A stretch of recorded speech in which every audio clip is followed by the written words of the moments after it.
আল্লাহর নবীকে সারা জীবনে কমপক্ষে 15টা গালি খেতে হয়েছে। কয়টা? এত ভালো মানুষের কেন গালি খেতে হলো?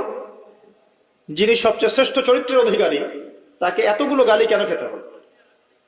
তাকে মানুষ বলেছে পাগল, নাউজুবিল্লাহ। মানুষ বলেছে মিথ্যাবাদী।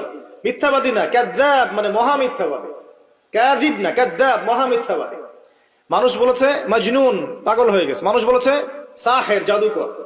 মানুষ বলেছে ফারিকুল জামাআ, জামাত বিভক্তকারী, ইত্যাদি। এরকম প্রায় 10টা থেকে 15টা গালি সারা জীবনে নবী সাল্লাল্লাহু আলাইহি ওয়াসাল্লামকে মানুষ দিয়েছে।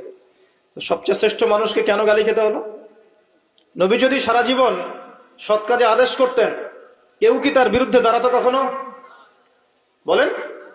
আর সারা জীবনে তাকে মোট 16 বার হত্যা করার চেষ্টা করা হয়েছে। কতবার?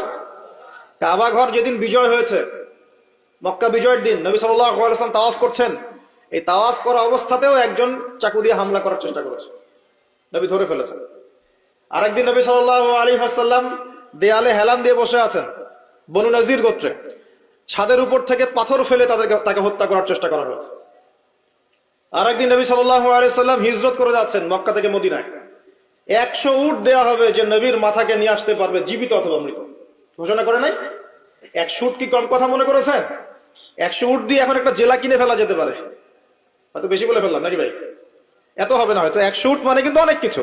একটা উটের দাম কত? বেশি দাম না? 100টা উট দেয়া হবে যে নবীকে জীবিত বা মৃত নিয়ে আসতে পারবে। তাহলে বিশাল পুরস্কার না এটা? তো কেন তাকে হত্যা করার জন্য এত বড় পুরস্কার দেয়া হলো? আরেকদিন নবী সাল্লাল্লাহু আলাইহি ওয়াসাল্লাম নামাজ পড়ছেন কাবা ঘরে, তার ঘাড়ের উপরে কাপড় বা চাদর রশি দিয়ে এবার পেঁচিয়ে তার গলায় ফাঁস দেওয়ার চেষ্টা করা হয়েছে।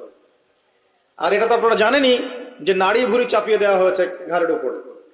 আরেকদিন নবী সাল্লাল্লাহু আলাইহি ওয়াসাল্লাম মদিনায় বসে আছেন, মক্কা থেকে একজন ভাড়াটে খুনি গিয়েছে মদিনায় তাকে হত্যা করতে।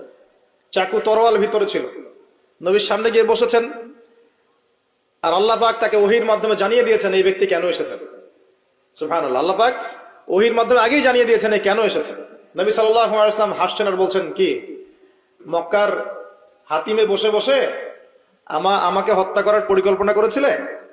ওই ব্যক্তির সাথে সাথে অস্ত্র ফেলে দিয়ে বলছে আশহাদু আল্লা ইলাহা ইল্লাল্লাহ ওয়া আন্নাকা রাসূলুল্লাহ, আমি সাক্ষ্য দিচ্ছি আল্লাহ ছাড়া কোনো মাবুদ নয়, আপনি আল্লাহর রাসূল।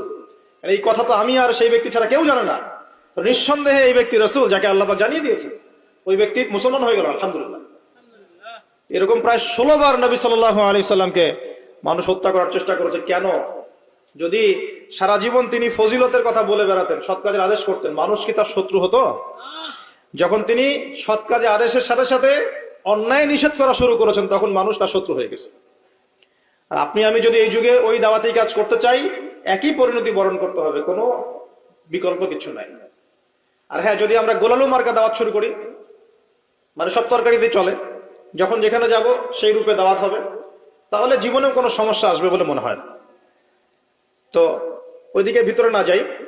নবী সাল্লাল্লাহু আলাইহি ওয়াসাল্লাম যে যুগে ছিলেন, ওই যুগে শিরক ছিল, ওই যুগে সুদ ছিল, ওই যুগে মাদক দ্রব্যের ব্যাপক প্রচলন ছিল, ওই যুগে মেয়েদের অধিকার দেওয়া হতো না খুব বেশি। মেয়েদেরকে জীবন্ত কবরও দেওয়া হয়েছে, শিশু বাচ্চাকে। আর বৈবাহিক তেমন কোনো অধিকার ছিল না, সম্পত্তির অধিকার খুব একটা দেওয়া হতো না। বেহায়াপনা ছিল, অশ্লীলতা ছিল, ব্যভিচার ছিল। আর সবচেয়ে বড় সমস্যা ছিল গোত্রীয় হানাহানি, মানে ভাইয়ে ভাইয়ে যে হানাহানি, এই সমস্যাগুলো নিয়ে আইয়ামে জাহেলিয়াত ছিল।